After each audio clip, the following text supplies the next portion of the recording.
Hello बच्चों, let's read our question. During which phase of cell cycle amount of DNA in a cell remain at 4C level if the initial amount is denoted as 2C.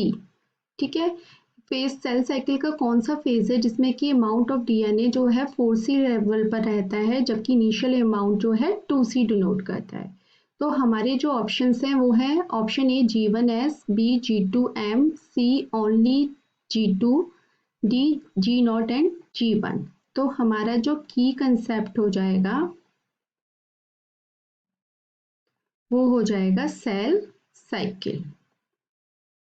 Cell cycle क्या होता है? ये cyclic events होते हैं जो कि किए जाते हैं सेल को प्रिपेयर करने के लिए for its division. Prepare the cell for its division into two daughter cell. ठीक है, तो ये साइक्लिक इवेंट होता है, ये सेल साइकिल होता है। सेल साइकिल साइक्लिक इवेंट्स हैं जो कि सेल को प्रिपेयर किया जाता है for its division into two daughter cell, into two daughter cells. ठीक है, आप सेल साइकिल को टू फेजेस में डिवाइड करते हैं, इंटरफेज और माइटोटिक। तो इंटरफेज के बाद जो होती है वो माइटोटिक आती है। इंटरफेज में आपके जो फेजेस होती हैं G1, S, G2 and then M phase आती है जिसको कि हम माइटोटिक डिवीजन बोलते हैं, जो एक्चुअल सेल डिवीजन की फेज होती है। G1S जो होती है उसमें क्या होता है, डीएनए रेप्लिकेशन होता है, यानी कि डीएनए का जो अमाउंट होता है वो क्या हो जाता है, डबल हो जाता है। ठीक है, G1 जो होती है वो सेल ग्रोथ और प्रिपरेशन की फेज होती है, या इसको बोलते हैं ग्रोथ एंड मेटाबॉलिज्म।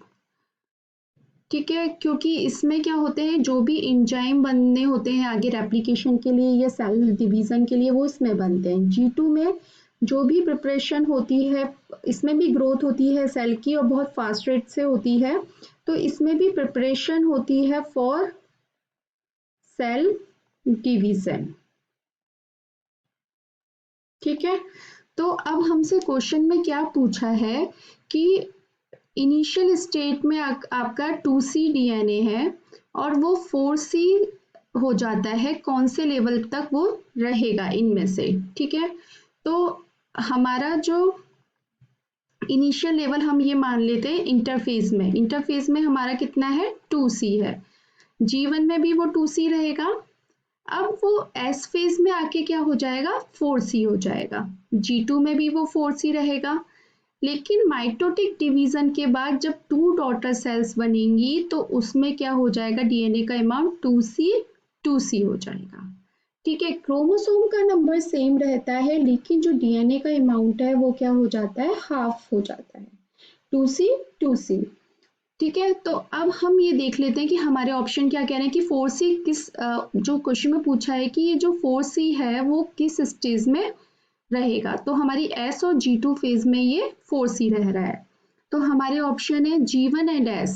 G1 में तो 2C है, तो S में 4C है, लेकिन दोनों साथ में तो ये गलत हो जाएगा। G2M, तो M में तो वो डिवीजन हो गया, 2C हो गया फिर से, तो ये ऑप्शन गलत हो गया।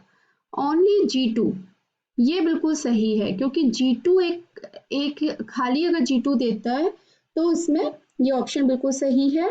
अगर ये बोलता G2 एंड S तो भी ऑप्शन सही होता। डी ऑप्शन है G0 एंड G1, तो ये भी गलत है। G0 फेज एक वो फेज होती है G1 से पहले जिसमें कि जो सेल आगे डिवाइड नहीं करती है वो उसमें चली जाती है और जब कुछ सिग्नल मिलता है तो वो वापस डिवीजन के लिए आ जाती है, उसको रेस्टिंग फेज बोला जाता है। तो हमारा जो आंसर होगा इसका तो वो होगा option C, only G2 phase. I hope आपको ये आंसर समझ में आया होगा। Thank you so much, all the best.